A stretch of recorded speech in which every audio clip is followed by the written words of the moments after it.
Falcons, Vikings, Jaguars, Panthers, jusqu'où iront les attaques sous-cotées de la NFL? Et oui, cette semaine, j'ai décidé de me focus sur 4 équipes dont je considère que l'attaque est totalement sous-cotée, on en parle peu et pourtant il y a un vrai potentiel, de quoi les emmener plus loin que leur record actuel, puisque ce sont 4 équipes qui ont plus de défaites que de victoires pour l'instant. Je dis bien pour l'instant parce qu'on va essayer de se pencher sur le futur de ces équipes et de regarder plus en détail leur potentiel offensif. Alors oui, j'ai bien dit les Jaguars, on va commencer par eux, très certainement parce que des 4 équipes que j'ai citées, c'est celle qui a le moins d'ambition sur cette saison 2020. Mais les Jaguars, malgré leur défaite contre les Texans cette semaine, nous montrent qu'il y a un potentiel dans cette équipe, un vrai potentiel offensif. On va parler des quarterbacks, surtout des receveurs et de ce running back assez intriguant qu'est James Robinson. Alors les Jaguars, ils ont perdu contre les Texans. C'était avec Jake Luton au poste de quarterback. Gardner Minshew était blessé. Jake Luton, c'est un 6th round pick, donc un pick du 6e round de la dernière draft. Il vient tout simplement d'effectuer une super performance puisqu'il a passé pour plus de 300 yards. Est-ce qu'il représente l'avenir des Jaguars? On va répondre très clairement à cette question, c'est non.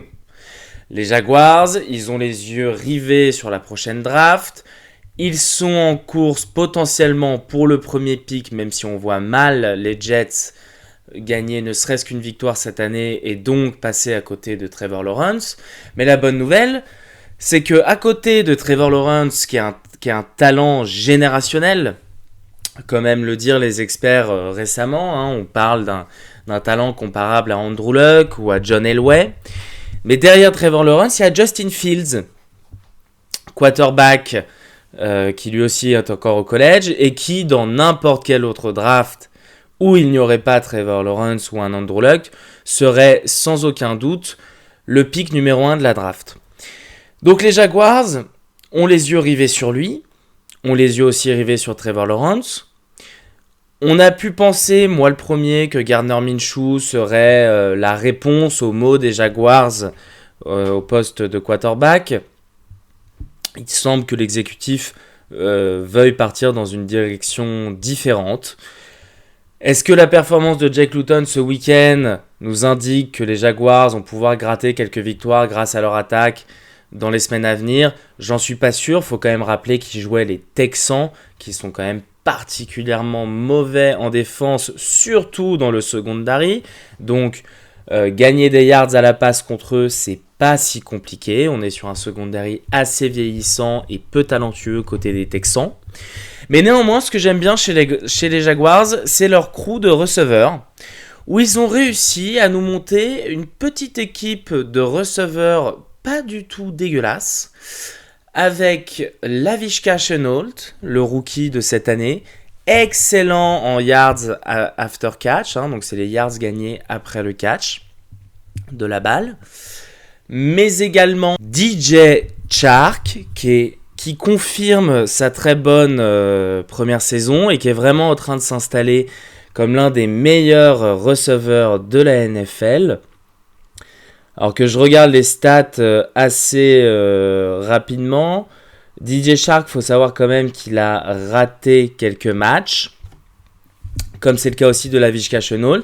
Mais les deux montrent vraiment de vraies capacités à devenir un tandem assez fort de receveurs dans cette AFC South. DJ Chark, il est donc à 437 yards pour l'instant cette année, ce qui est quand même pas mal du tout. Je rappelle qu'on est à peine à mi-parcours. Il y a également donc Laviska Shenault, mais il y a aussi Keelan Cole qui a 380 yards et 3 touchdowns. Donc pour les Jaguars, il y a pas mal de raisons d'être assez enthousiasmé sur cette attaque. Laviska Shenault, c'est 323 yards. Donc on a 3 receveurs aux alentours des 400 yards à mi-saison, sachant qu'ils ont tous manqué 1 ou 2 matchs, je ne sais plus exactement. Mais en tout cas, c'est assez encourageant Clairement, le poste de quarterback va falloir upgrade et ce sera fait lors de la prochaine draft. On a du mal à voir les Jaguars gratter plus de 2 ou 3 victoires dans les mois à venir. Faut quand même rappeler que Doug Marrone joue sa place, que c'est un bon coach, donc il est quand même capable de tirer le meilleur de cet effectif et d'aller chercher quelques victoires. Je pense pas que ça arrangerait l'exécutif de Jacksonville, parce que eux, tout simplement, sont focus sur la draft et que l'objectif, c'est de choper Trevor Lawrence. Évidemment, ce serait Noël avant Noël. Et Justin Fields, ce serait un backup plan, un plan B plus que correct. Parce que, je le répète, Justin Fields serait numéro 1 dans n'importe quel draft qui ne contient pas Trevor Lawrence. Donc, les Jaguars ont réussi quand même à former ce petit crew de receveurs. Il faut se rappeler qu'il y a quelques années, ils avaient le duo Allen Robinson, Marquise Lee qui marchait fort, avec aussi Dede Westbrook. Ils ont fait ce choix de laisser partir Allen Robinson et je pense qu'ils le regrettent, mais ils ont réussi à reconstruire derrière, donc avec ces 3 receveurs. Et ce running back qui est James Robinson, qui est donc un joueur non drafté. Petite trouvaille des Jaguars, James Robinson, il est tout simplement 6ème, si je ne m'abuse, au classement des running backs, puisqu'il est à 580 yards à mi-saison. Donc il est en route, un peu comme Philippe Lindsay l'avait fait lors de sa saison rookie, pour être un des rares undrafted free agent, donc joueur non drafté, à passer la barre des 1000 yards. Je suis très enthousiasmé, moi, par ces Jaguars. C'est vrai que j'ai l'habitude d'être un peu dans le positivisme, de pas taper sur l'ambulance. Donc oui, les Jaguars, ils ont une seule victoire cette année. Ils n'iront pas au Super Bowl, ils n'iront pas en playoff. Je pense que le rebuild prendra plusieurs années. Mais je suis relativement optimiste parce que on insère un bon quarterback dans cette attaque. La ligne offensive est plus que correcte, voire bonne, emmenée par un Cam Robinson qui évolue vraiment à un très beau niveau. Il y a un trio de receveurs dans lequel se dégage clairement un receveur de calibre numéro 1 qui est DJ Chark, et Laviska Shenault qui est plein de promesses, qui pourrait être un receveur également numéro 1 à l'avenir, on ne le sait pas encore, ou en tout cas un 1B ou numéro 2, plus Keelan Cole.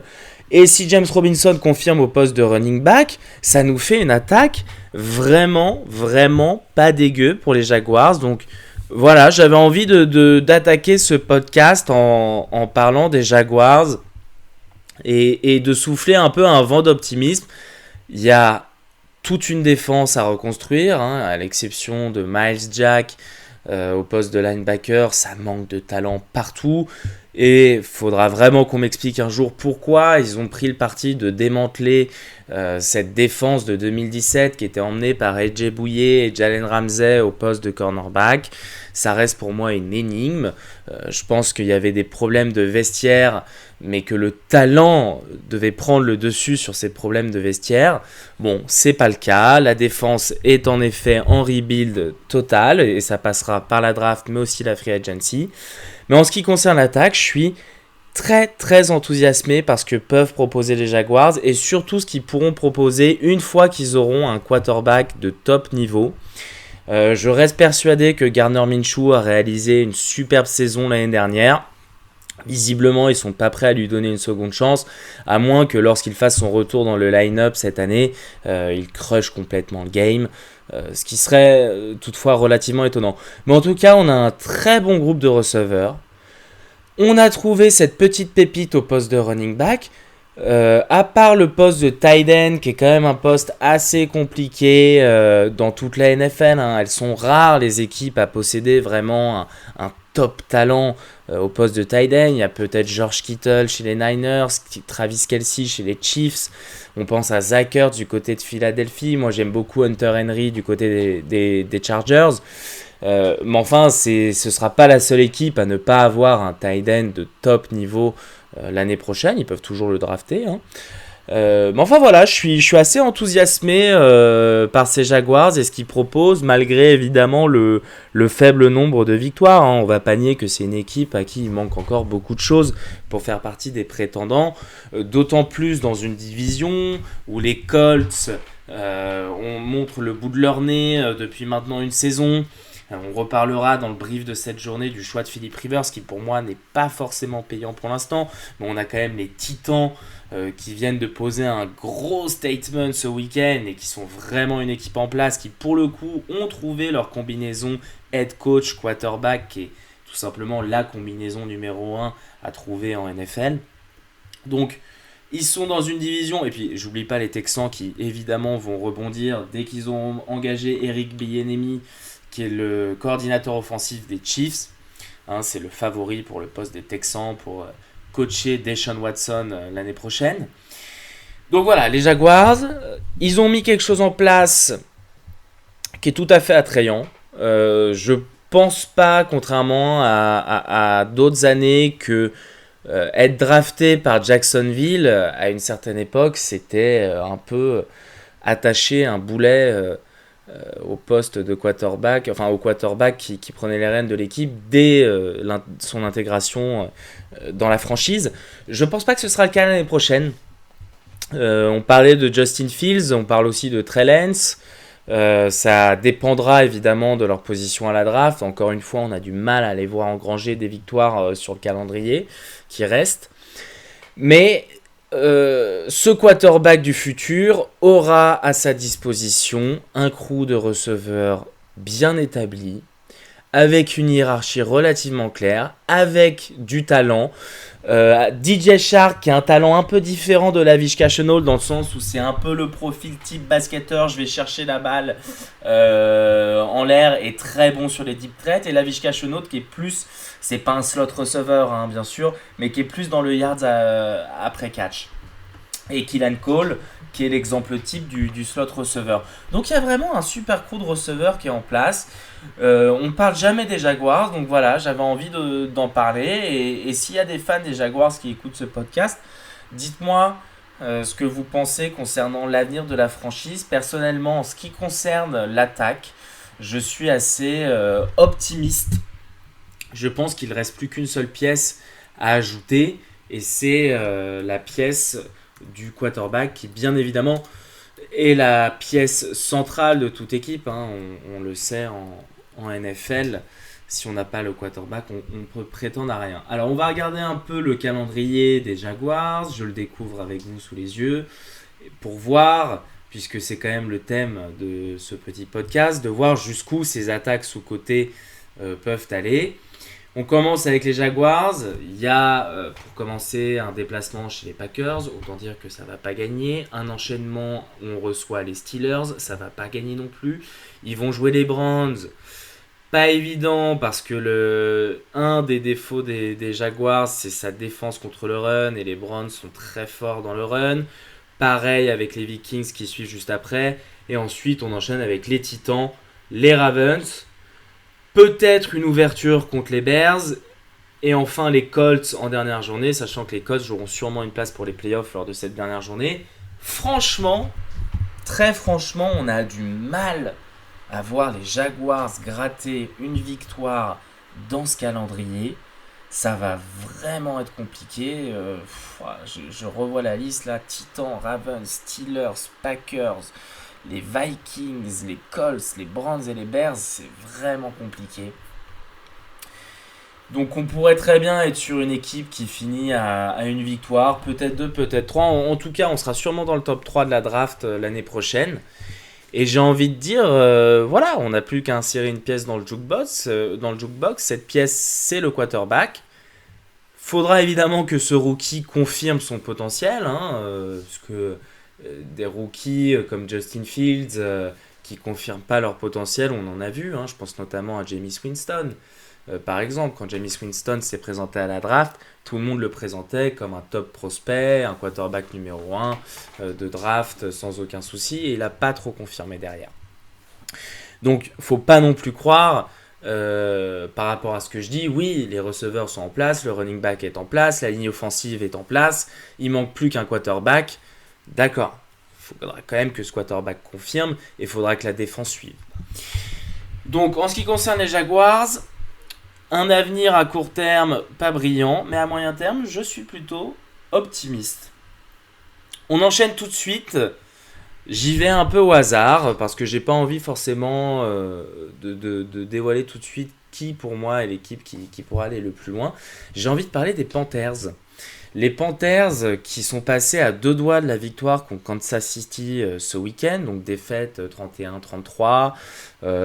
Ils ont un field goal pour la gagne de Joe Sly qui normalement est plutôt régulier et qui là rate son field goal qui était de très longue distance. Il me semble que c'était environ 60 yards. Les Panthers, un peu comme les Jaguars, ont vraiment mis en place ces dernières années des pièces très intéressantes concernant leur attaque. Alors évidemment, on ne peut pas parler de l'attaque des Panthers sans commencer par Christian McCaffrey. CMC. Donc C-Mac, tout simplement le meilleur running back de la NFL l'année dernière, un des meilleurs joueurs offensifs de la ligue, si ce n'est le meilleur. Il y a duel avec Michael Thomas, il y a duel avec Dalvin Cook, Derrick Henry, pourquoi pas Devante Adams. En tout cas, un des top talents de la ligue. C'est une assise incroyable. Avoir Christian McCaffrey dans son équipe, c'est un plus indéniable. Le mec va vous faire gagner des matchs. C'est une machine à points, Christian McCaffrey. Autant à la réception que dans le run. C'est le premier à avoir passé les milliards en réception et les milliards donc en réception et les milliards en run l'année dernière. Cette année, il était blessé. Le retour contre les Chiefs, on a tout de suite compris qu'il allait vraiment apporter un plus à cette attaque des Panthers. Mais il n'est pas tout seul, Christian McCaffrey. Il n'est pas tout seul. Et c'est un peu la nouveauté pour les Panthers. C'est que Christian McCaffrey, déjà, il est épaulé par Mike Davis, qui est vraiment la belle trouvaille, je trouve, au poste de running back par les Panthers cette année. D'ailleurs, le coach des Panthers, Matt Rhule, ne s'y est pas trompé et il a dit que malgré le retour de CMC, il allait continuer à donner des balles à Mike Davis pour qu'il puisse continuer à s'épanouir et essayer de balancer un peu l'attaque entre CMC et Mike Davis. Donc on a un très fort duo de running back, porté évidemment par l'un des meilleurs running backs de la ligue. Mais au niveau des receveurs, il y a du monde.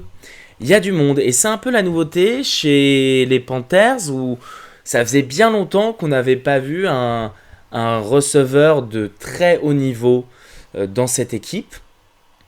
Et il se trouve que cette année, ils sont plusieurs.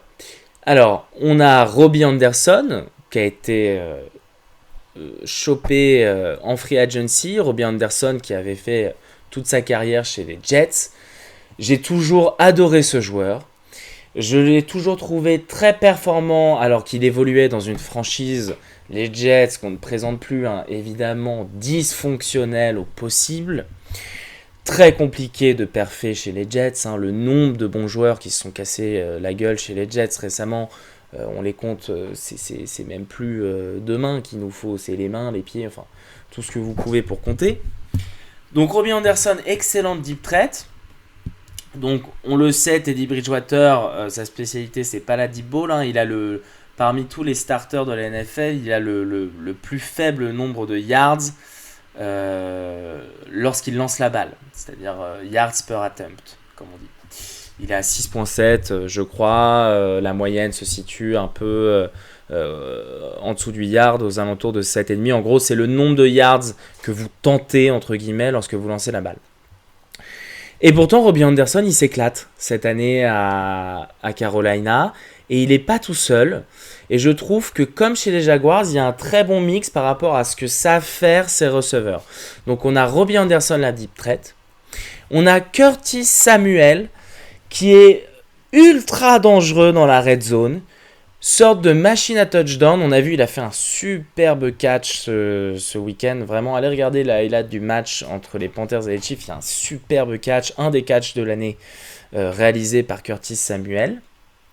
Et puis on a DJ Moore qui est en train de se développer en tant que receveur numéro 1 bis ou numéro 2. Mais tout ça nous donne un petit crew plutôt bien formé avec Robbie Anderson en deep threat qui bien sûr est capable aussi de catcher la balle sur des slants ou sur du jeu mi-terrain. On a Curtis Samuel, homme à tout faire, une sorte de profil un peu à la Deebo Samuel. Il partage pas que le nom de famille, il partage aussi les qualités. Deebo Samuel des 49ers. Et DJ Moore qui est vraiment en train de s'imposer comme un receveur physique avec énormément de qualité et une très bonne vitesse. Donc chez les Panthers, j'ai envie de le dire, cette attaque, coachée en plus de ça par Matt Rhule, qui est quand même une sorte de gourou offensif, et on voit bien qu'il est arrivé chez les Panthers et qu'il a tout de suite imprimé une patte offensive dans une équipe qui manquait cruellement d'idées depuis quelques années. C'est pas contre Ron Rivera, mais depuis la saison MVP de Cam Newton, l'attaque des Panthers, je vais y aller cash, on se faisait chier. On se faisait quand même bien chier. Alors bien sûr l'année dernière on a vibré sur Christian McCaffrey et sur son run incroyable pendant toute l'année. Mais là c'est beaucoup plus complet. Tout le monde participe. Contrairement à beaucoup, je pense que Teddy Bridgewater peut complètement fitter dans cette attaque. Et de toute façon j'ai envie de dire, ils n'ont pas trop le choix. Parce que vu qu'ils ont déjà engrangé 3 victoires et qu'ils vont encore en engranger d'autres, parce que c'est une équipe talentueuse, également en défense, notamment on pense à Brian Burns, leur first pick de l'année dernière, mais aussi à Yatur Matos, il a un nom imprononçable, donc je vais pas me risquer à le prononcer, donc l'edge rusher qu'ils ont chopé aussi l'année dernière à la draft. Il y a du beau monde de chaque côté du terrain. C'est sûr que la défense, elle est encore à travailler, notamment dans le secondary, à l'exception de la bonne surprise, c'est Jeremy Chin au poste de safety. Je vous encourage à aller voir les highlights de Jeremy Chin pour les Panthers, qui fait vraiment une grosse saison. Mais au-delà de ça, on manque clairement de talent au niveau du pass rush. Ça, c'est pour la défense. Mais en attaque, on a un quarterback qui produit pas trop de turnover. Je suis assez surpris qu'il soit déjà à 6 interceptions cette année, mais globalement, il protège quand même super bien la balle, Teddy Bridgewater, faut le dire. C'est une de ses qualités premières, si ce n'est sa qualité première. C'est un game manager. Et il est entouré potentiellement du meilleur running back de la ligue, à qui on a trouvé un excellent backup dans un style différent, beaucoup plus hard-nose, comme on dit, beaucoup plus... down the middle, excusez-moi de le dire en anglais, mais en gros un mec qui va tout chambouler sur son passage et qui va foncer un peu tout droit, c'est Mike Davis. Et à ça, vous ajoutez 3 receveurs qui sont en train d'exploser. Robbie Anderson, 751 yards cette année déjà, donc il va allègrement passer la barre des 1000 yards. Pour l'instant, en termes de yards, il est 4e ou 5e de la ligue, il me semble. Il est devant des pointures comme Amari Cooper, devant Allen Robinson, devant Davante Adams, Cooper Kupp, Juju Smith-Schuster, largement. Donc il est vraiment en train d'intégrer la crème de la crème des receveurs. Et il est suppléé donc par Mike Davis, le running back, qui à la surprise générale est capable également d'être très bon dans le jeu de passe. Curtis Samuel, qui a 367 yards, et un DJ Moore à 640 yards lui aussi. Donc c'est vous dire, on a 2 receveurs qui sont partis pour faire une saison à plus de 1000 yards chez les Panthers, Robbie Anderson et DJ Moore. On a Curtis Samuel qui a 2 touchdowns, mais qui est capable d'en avoir beaucoup plus, qui est une espèce... C'est pas vraiment un gadget player, parce que j'aime pas ce terme, mais c'est vraiment quelqu'un qui propose énormément sur un terrain et qui permet complètement d'être innovant dans son playbook. Mike Davis, qui a montré le running back, qui pouvait attraper la balle, qui pouvait recevoir la balle depuis le backfield, et Christian McCaffrey, qui a plus ses preuves à faire. Excusez-moi, mais est-ce qu'on serait pas tout simplement devant l'une des meilleures attaques de la ligue? J'ai pas peur de le dire. Alors pour l'instant, ça se traduit pas forcément en termes de points par une explosion de points des Panthers, mais le potentiel est là. Ça demande qu'une confirmation. Je pense que laisser Teddy Bridgewater 1 an de plus dans ce système, qui est quand même un nouveau système parce qu'il y a un nouveau coach, ça pourra que faire du bien à cette équipe. Réintégrer Christian McCaffrey, laisser quand même des ballons pour Mike Davis, et puis qui continue à distribuer la balle comme ils le font. Je veux dire, une équipe avec 2 receveurs à plus de milliards, dont Robbie Anderson qui est dans le top 5, et Curtis Samuel, qui évolue un peu plus dans le slot, qui est capable vraiment sur third down d'apporter une espèce d'assurance tout risque, mais on est sur une des meilleures attaques de la ligue. Moi je suis ultra encouragé par ce que proposent les Panthers. J'ai trouvé leur défaite contre les Chiefs extrêmement encourageante. Alors bien sûr, comme la plupart des équipes qui affrontent les Chiefs, ils ont tout donné. Donc dès qu'il y avait un 4-3 ou un 4-1, ils l'ont tenté. Ils ont lâché des catchs spectaculaires. Teddy Bridgewater qui donne tout. C'était, je crois, 4-7 ou 4-14. Il restait dans le 4e quart. Il se jette pour aller chercher. C'était third down et 14 yards. Et ils donnent tout pour aller chercher le first down. Ils ont un peu mis tout ce qu'ils pouvaient. C'est pas les premiers à faire ça contre les Chiefs.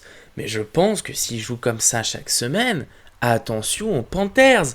Et ça va être un sacré poil à gratter pour le reste de la NFL. Également l'NFC South. Non seulement cette année, mais également dans les années à venir. Alors on va regarder leur calendrier pour se faire une idée de ce que peuvent espérer les Panthers. Alors les Panthers, prochain match, Buccaneers. Pas évident. On enchaîne avec Lions, Vikings, Broncos, Packers, Washington, les Saints. Finalement, le plus gros problème des Panthers, c'est d'être dans la NFC South. NFC South qui, on l'a vu, les Saints ont une très bonne défense, les Falcons ont une bonne attaque, on en parlera juste après. Les Buccaneers sont capables du pire, mais également du meilleur, donc ce ne sera pas évident. Moi, je pense que les Panthers, cette année, vont finir à 500. C'était mon pronostic en début de saison, qu'ils auraient autant de victoires que de défaites. C'est toujours le cas. Ils sont pour l'instant à 3 victoires pour 6 défaites. Est-ce qu'ils vont finir à 7-9 ? Est-ce qu'ils vont finir à 8-8 ou 9-7 ? Je pense plus pour le 7-9 ou 8-8. Enfin, ils sont complètement capables d'aller chercher la victoire contre les Lions. Ils sont complètement capables d'aller chercher la victoire contre les Vikings. Complètement capables de gagner contre les Broncos, largement. Washington, j'en parle même pas. Et il reste les Buccaneers et les Saints, sachant que c'est des matchs de division. Et on sait que dans les matchs de division, il y a souvent des surprises. Et également les Packers. Et je les vois bien faire un upset contre les Packers, sachant que les Packers ont du mal contre les équipes qui ont un run game vraiment bien défini et bien établi. Donc les Panthers, je suis très encourageant les concernant. Je trouve qu'ils sont en train de monter une des toutes meilleures attaques de la ligue. Personne n'en parle. Ça tombe bien, vous serez les premiers à l'avoir entendu ici sur ce podcast. Je vous le dis. Dès cette année, mais personne n'en parlera, mais surtout l'année prochaine, l'attaque des Panthers, ça va être un film de boules. Il y a tout. Tout est en place. Donc, à l'image des Jaguars, je pense pas que ça peut les emmener en playoff. J'ai du mal à y croire. Je pense que la compétition au sein de leur division est un peu trop forte pour espérer quoi que ce soit. Maintenant, laissons à Matt Rhule une saison de plus, et je vous promets que l'année prochaine, ce sera vraiment, vraiment une équipe à suivre. J'ai presque envie d'en faire dès aujourd'hui mon équipe surprise de la saison 2021. Enfin, on n'en est pas encore là. Mais les Panthers, voilà, dites-moi ce que vous en pensez. Moi, je trouve qu'il y a vraiment du gros potentiel. Que tous ces receveurs sur lesquels on se posait finalement la question, vont-ils confirmer ? Bah, ils confirment. DJ Moore, il confirme. Robbie Anderson, il confirme. Curtis Samuel, il confirme. Et le running game, bon, sans commentaire, Christian McCaffrey et Mike Davis, peut-être, même sans doute, le meilleur duo de la ligue. On enchaîne avec les Vikings. Allez, on va partir sur les Vikings. Se laisser les Falcons pour la fin. Les Vikings qui sont sur une bonne série, les Vikings qu'on avait un peu enterrés, moi le premier. Faut dire que quand Kirk Cousins lance pas d'interception, d'un coup cette équipe va beaucoup mieux. Hein, il est sur une série de 2 matchs sans interception. Ça fait 2 victoires pour les Vikings. Il a 3 touchdowns lors du dernier match. Ils sont sur une très bonne série. Et ils sont évidemment portés par Dalvin Cook. Oh la vache. Dalvin Cook. Que dire ? Le mec a quand même raté 2 matchs cette année. Et malgré ces 2 matchs ratés, il est en tête de la NFL en ce qui concerne le run. Il est à 858 yards à la course. Globalement à égalité avec Derrick Henry, qui lui est à 840, je crois, 843, voilà. Mais derrière, c'est Josh Jacobs à 588, Clyde Edwards-Helaire à 586, Todd Gurley 584 et James Robinson 580. Donc le gap qu'il a créé, lui et Derrick Henry, entre le reste est hallucinant. 12 touchdowns pour Dalvin Cook, 5 touchdowns de plus de 20 yards. Il était tout simplement à 9 yards par touche lors du dernier match des Vikings. C'est hallucinant. Bon, il jouait les Lions de Matt Patricia, donc c'est sûr que ça aide pour la course. Hein. Dédicace aux Lions. On ne parlera pas de vous dans ce podcast, les gars. Putain, Détroit, quoi. Détroit, je fais une parenthèse Détroit, c'est terrible, quoi. C'est le rebuild permanent. C'est le rebuild permanent, quoi. Il n'y a rien qui va. À l'attaque, ça va pas. Je veux dire, heureusement qu'il y a Matthew Stafford qui a un niveau incroyable. On est juste en train de lui gâcher sa carrière. Putain, parce que sans Matthew Stafford, mais je sais même pas s'il gratte une victoire, les mecs. Et la défense, bah, c'est une passoire, quoi. C'est un trou percé. Je pense que même moi, je peux gratter 100 yards à la course contre les Lions. C'est possible. Malgré mon petit bid. Donc les Vikings qui ont quand même éclaté les Packers avec 4 touchdowns de Dalvin Cook, hein, 28-22. Là, 2 touchdowns de Dalvin Cook, ils éclatent les Lions 34-20. De toute façon, même dans leur première défaite, ils avaient toujours ou presque, à part contre les Colts, marqué plus de 20 points.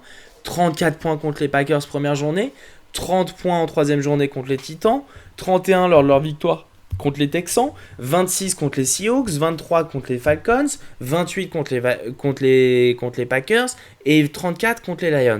Donc c'est une équipe qui score. Pourquoi elle score ? 2 personnes. J'ai dit Dalvin Cook, Gary Kubiak. Putain. Gary Kubiak, faut pas oublier qu'il a quand même chopé un Super Bowl avec les Broncos de Peyton Manning. Le dernier match de Peyton Manning, c'est Gary Kubiak qui est head coach. Cette attaque des Broncos, elle était géniale, même si évidemment ils sont portés par la défense lors du dernier titre de Manning. Mais Gary Kubiak, c'est un mec qui sait mettre en place une attaque, et particulièrement du run de zone. C'est-à-dire qu'ils sont extrêmement bons lorsque la ligne offensive se déplace pour permettre au running back d'aller run dans une zone bien précise. Ils sont incroyables. Franchement, faites un focus sur la ligne offensive des Vikings qui performe à un très haut niveau depuis maintenant 2 matchs. Faites un focus lors du prochain match, d'autant plus qu'ils jouent la défense des Bears. On sait à quel point les Bears, à l'intérieur, il y a Hakim X, donc il y a un gros bébé. C'est pas évident de run sur ces cas-là. Franchement, focusez-vous sur la ligne offensive. Gary Kubiak qui fait un travail au niveau des schémas qui est absolument incroyable. Et on a un Dalvin Cook en fusion. Là, les gars. Faut se rendre compte de ce qu'il est en train de faire. Personnellement, ce serait un de mes picks. En tout cas, il sera clairement dans les nominés pour le joueur offensif de l'année. Très clairement. Et il n'est pas tout seul.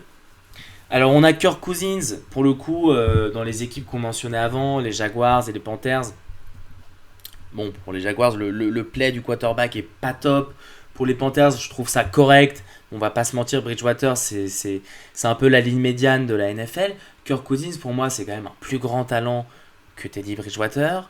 Il a mal commencé l'année, il n'était pas en confiance, on l'a vu. Il a même pris des pénalités pour delay of game, ça m'avait choqué 2 fois dans un match. Il était vraiment pas en confiance, il lançait beaucoup d'interceptions. Il faut également dire qu'on lui demande beaucoup de lancer la balle et que, comme la défense des Vikings est globalement naze, il est souvent en train de trail dans le game, ce qui fait qu'il est derrière et qu'il doit donc lancer la balle et prendre des risques, et de ça découlent des interceptions. On connaît, ça c'est le grand classique. Maintenant, il n'est pas tout seul. Déjà, il a Adam Thielen. Adam Thielen, putain, j'adore. Déjà, la story est folle. Le mec est du coin. Il vit à Minnesota. Il est de là-bas. Enfin, et en plus, il a un niveau hallucinant. Je le trouve un peu moins performant cette année. Sans doute dû au départ de Stefon Diggs. Il a plus de double team. Il est quand même à 480 yards à mi-parcours. C'est plus que correct. Mais surtout le rookie Justin Jefferson, que personne n'attendait, dans une classe rookie receveur où il y avait énormément de monde, où tous les yeux étaient braqués sur CeeDee Lamb, sur Henry Ruggs. On en reparlera de ce choix des Raiders, que moi j'approuvais pas vraiment. Donc CeeDee Lamb, Henry Ruggs, mais pas que, il y avait T. Higgins qui performe plutôt pas mal du côté des Bengals. Jerry Jeudy, très bon route runner chez les Broncos. Il y a la surprise Chase Claypool chez les Steelers. Donc il y a vraiment du monde. Et là-dedans, il y a Justin Jefferson.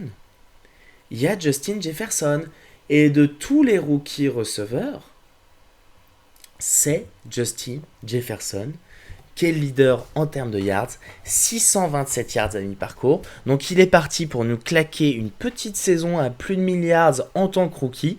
Excusez du peu. Donc quand on fait le bilan, on a quand même Adam Thielen, receveur numéro 1, aguerri, vétéran. Je pense d'ailleurs qu'il aide beaucoup Justin Jefferson à progresser. Justin Jefferson, rookie. On pensait qu'il serait bon dans le slot, il est bon partout sur le terrain. Franchement, il sait tout faire. Tout type de catch, tout type de route. C'est un excellent route runner, un peu comme Jerry Jeudy. Il a vraiment toutes les routes dans son arbre de route, comme on dit.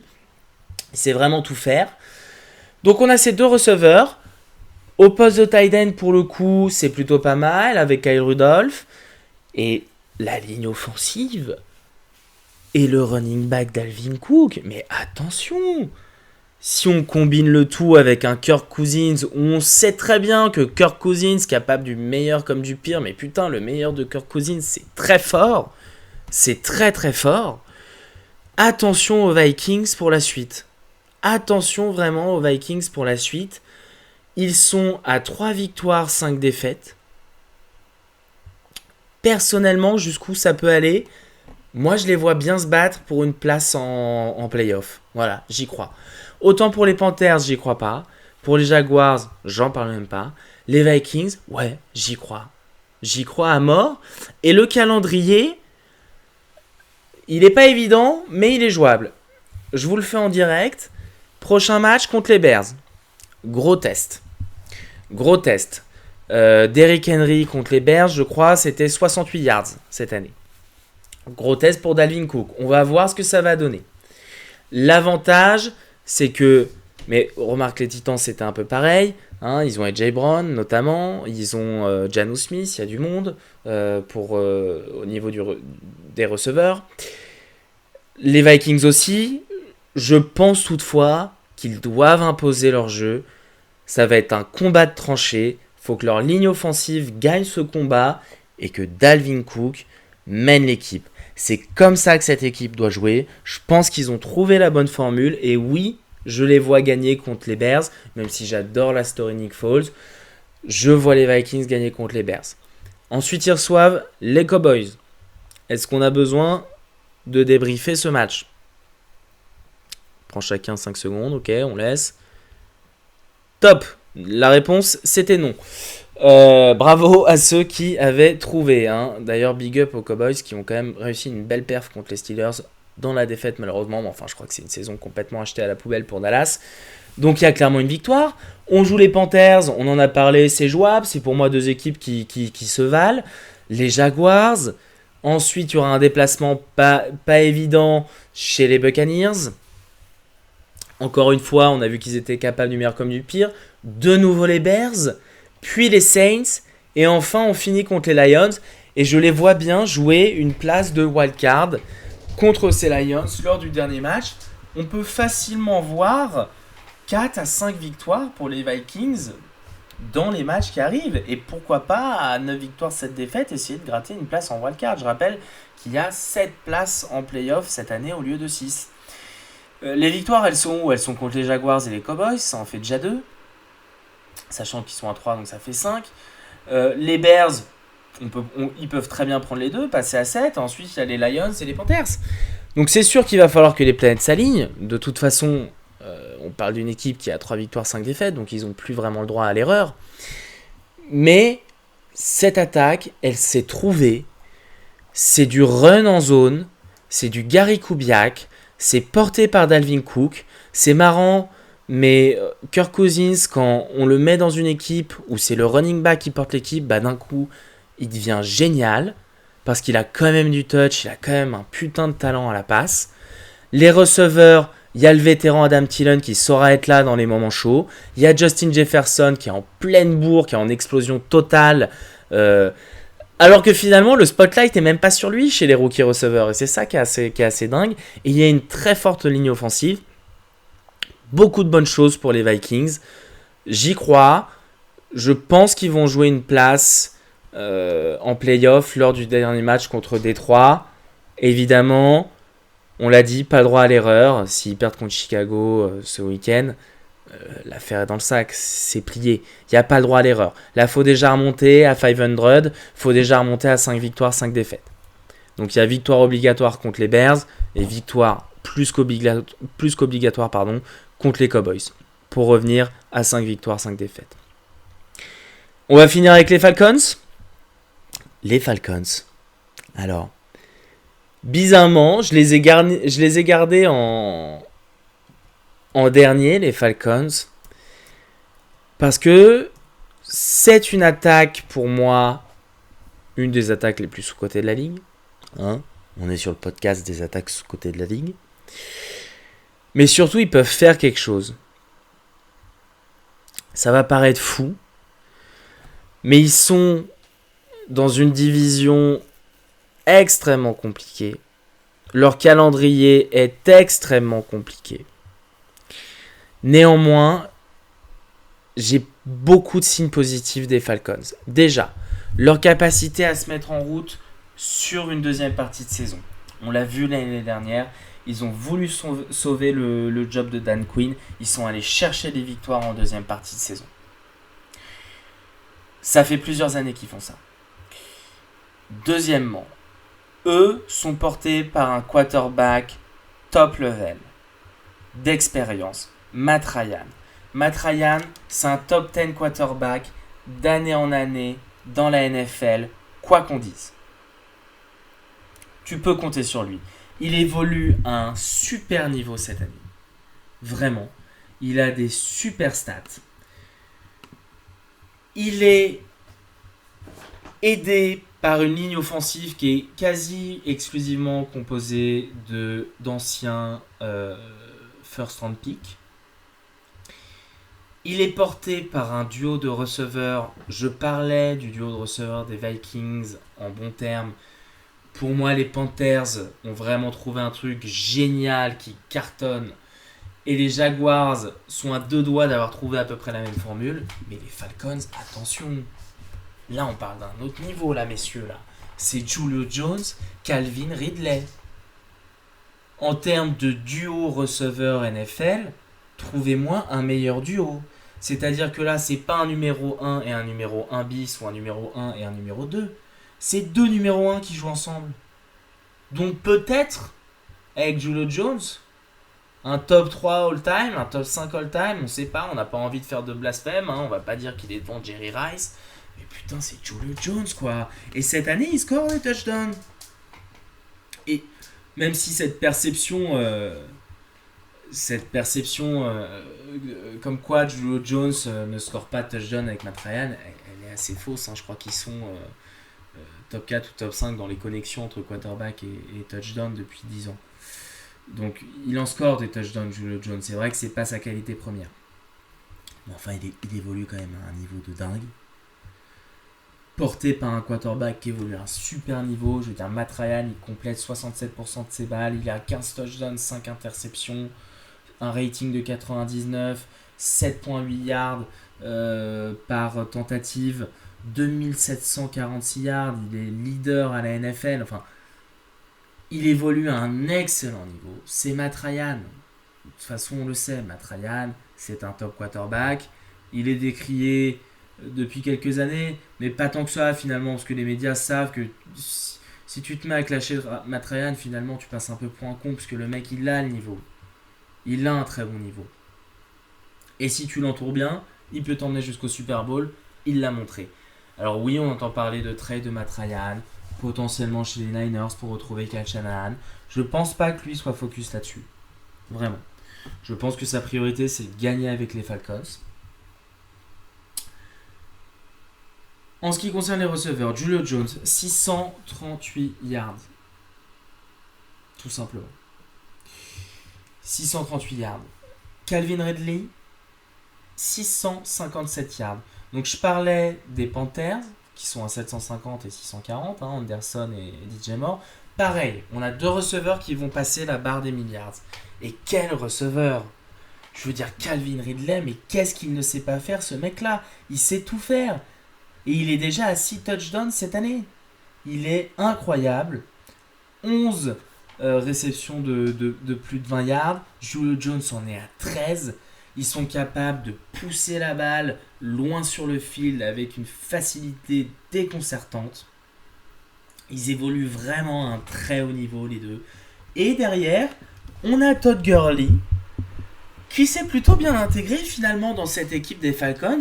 Todd Gurley, c'est vraiment le joueur star dont on ne parle pas cette année. Allez savoir pourquoi.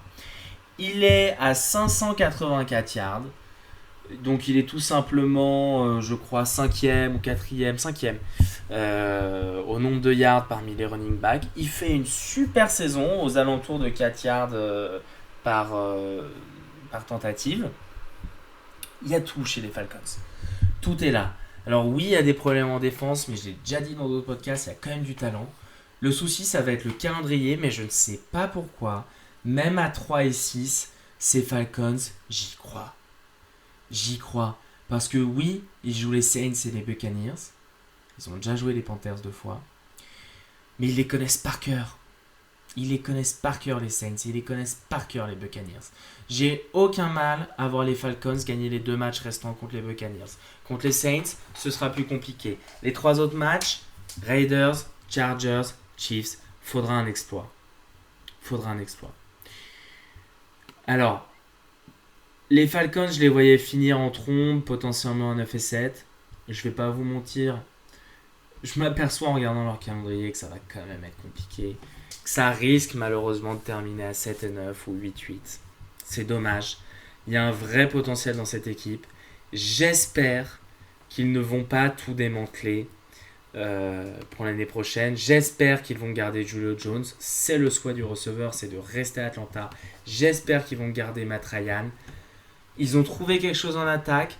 Reste à fixer les problèmes en défense. Trouver un bon head coach.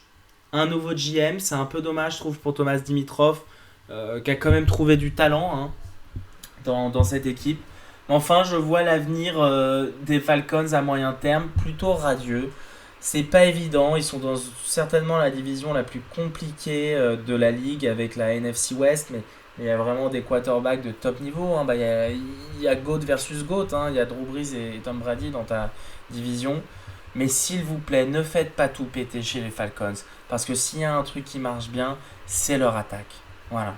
C'était vraiment ce que je voulais dire dans ce podcast. Donc 4 équipes. Jaguars, Panthers, Vikings, Falcons.